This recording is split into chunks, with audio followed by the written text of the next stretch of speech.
Good day everyone, so I am your reporter Antea Jane Gabisan. So we are going to report the common injuries and the categories of accidents. So public service workers are exposed to various occupational hazards that can lead to different types of injuries. The nature of these injuries can vary depending on the specific job or work environment. So public service worker they are the one who is very exposed to various occupational hazard na makalead to injuries, and this may vary depends sa ilahang job or sa trabaho or sa ilahang work environment. So there are 8 common injuries. So what are those? So those are the slip and fall, musculoskeletal injuries, skin reactions, respiratory illness, the security-related accidents, food poisoning, and the elevator and the escalator accidents. We are going to explain or expand more about those common injuries. So first is the slip and fall injuries. This happen due to quick and fast moves to accomplish the task as soon as possible, and this can happen anytime and anywhere. So slip and fall is kanang maslide ta sa floor, and this may cause us injuries like magasgasan ta, and this happen because we are moving too fast to accomplish that certain task. Example, inside the establishment, need ang imuhang service as soon as possible, so we tend to run and walk fast para ma-accomplish na siyang task as soon as possible, and with that, na ay possible nga maslide ta, and this cause us injuries. Next is the musculoskeletal injuries. This is caused by bending and lifting with the use of strength. Agility musculoskeletal injuries. So this is caused because of kanang mo bend tag pinakalit because we use our strength or like nagdali ta, and with that our bone is kanang makalitan dito ta. Example is kanang mo bend like mo yuko tag kalit, and atong likod is more siya mabikil or like natin di alsa, and some part of our bones in the part of here is kanang mabikil siya, and that is what we call the musculoskeletal injuries. As ang mas prone dyan ani is kanang mga gaal sa inside the establishment na ay mga different departments, and sa front office department na ay mga bellman, they tend kanang sila ang alsa sa mga bugat ng mga luggages, and sila ang prone ani nga mga injury kasi sometimes makalitan ilang body mo alsa sila kalit, or they use their strength pinakalit, and that is where the musculoskeletal injury happen. Next is the skin reactions. This is caused by exposure to a variety of chemicals. This needs early medical attention to avoid severe symptoms. So the skin reaction is prone siya sa mga naa sa laundry department, because sa laundry department is there's a lot of variety of chemicals na ilahang na-expose sila ng mga klase-klaseng chemicals. And with that, ma-affect siya sa skin, and dira na ang musulod ang skin reaction ng mga injury. So ang iyang forma is mura siya red dot sa imong skin, and this really needs an early medical attention to avoid severe symptoms. So as soon as mabantayan nimo na akay skin reaction, or even wala ka balo nga skin reactions today na basta na kay makita sa imong skin, sa imong liog, or sa any parts of your body nga na ay redness nga murag makapangutana ka ngano na akay ani. So you need to do some early medical attention kay para dili na siya musamot, and para maagapan na siya nga sakit or like injury. Next is the respiratory illness. This is due to exposure to infectious disease carried through bodily fluids like vomits, feces, and blood. Ang pinaka-expose ani sa department is sa housekeeping department, because we all know the housekeeping department is sila ang manghipo sa mga linens. So there are a lot of infectious diseases na na-carry sa body fluids like vomits, feces, and blood. And sa housekeeping is when they fold the linen, sometimes it touch their skin, and with that ma-expose sila sa different types of infectious diseases, because we do not know unsa ang mga gipang carry nga sakit if ever naaba na sila sakit ang kanang guest na nigamit sa room. And the moment na we touch their things is na-expose na ta sa possible infectious diseases nga naadira nga butang. And next is the security-related accidents. There were still some reports of accidents that could be attributed to accident and negligence cases like robbery and theft. They opted the revised penal code of the Philippine Article 102 so the students can determine the corresponding liability if they would engage with those. So security-related accident is kanang inside establishment na ay kawatan nga mosulod para mangawat. Siyempre, para mangawat, mo galing kawatan sila. So, mangawat sila na nga establishment and sa ilahang urge nga mukuha sa gamit, they tend to harm the workers or the people inside that establishment. And with that, there's a lot of accidents that may happen. Maybe na ay magkasamad-samad, magkadugo-dugo, whatsoever nga mahimo sa isa ka robbery para makuha ang iyahang gusto. And that's why they opted the revised penal code of the Philippine Article 102 para mga students makadetermine sila or mabalaan nila kung sila if ever nga ilahan ng buhaton. There are a lot of corresponding liability nga mahatag sila if ever ila na siyang buhaton or they would engage with those. Under the law, the innkeepers, tavern keepers, and proprietors of establishments are liable for the presence of the following elements. Means like the innkeepers, tavern keepers, and proprietors of establishment ay mananagot sa ilalim ng mga batas if they have these following elements. Number 1.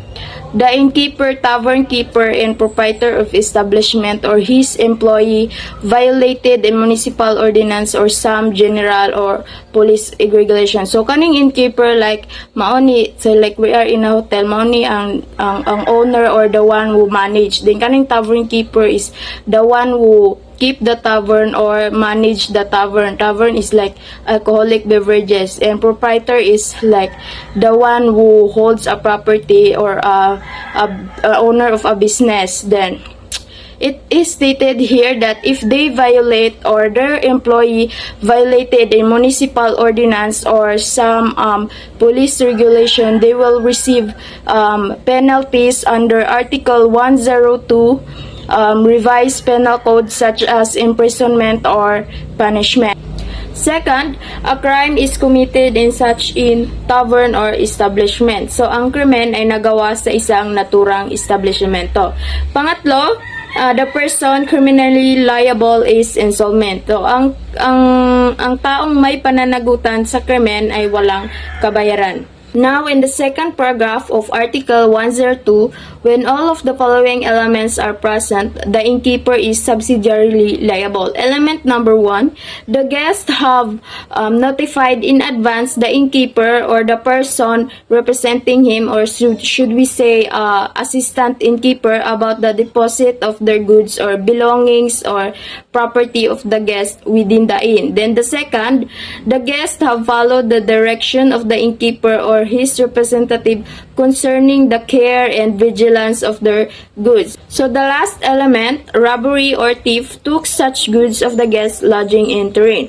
So if there is thief or robbery involved, the innkeepers, like sa kung gisaid ganina, mao ni siya ang owner or the one who manage, no, they are also subsidiarily liable for the restitution of their goods taken by robbery or thief.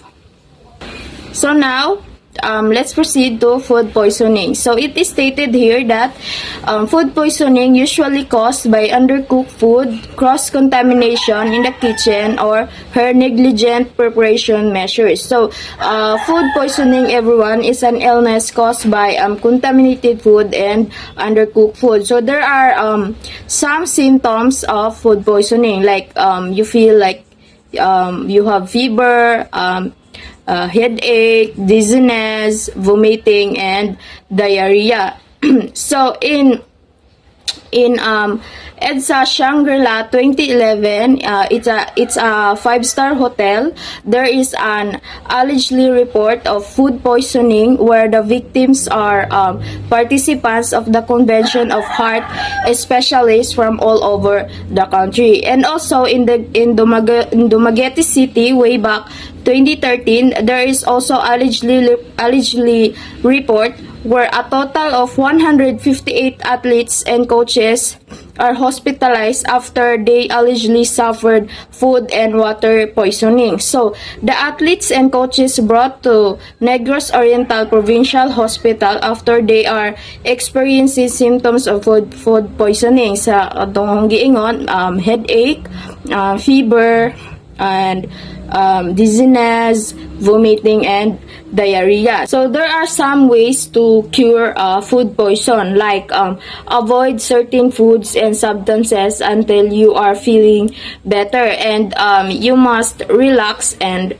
rest. Elevator and escalator accident. So it is stated here that it is beneficial to both guests and management as it gives them convenience in getting to different levels of the building. It was said that the management should exercise due negligence to make sure it is well maintained and that any safety concerns were quickly addressed. So in every building that has elevator and escalator, the management or the owner has the obligation or responsibility to always check if their elevator or escalator function well to avoid accident and for the safety purposes of the people.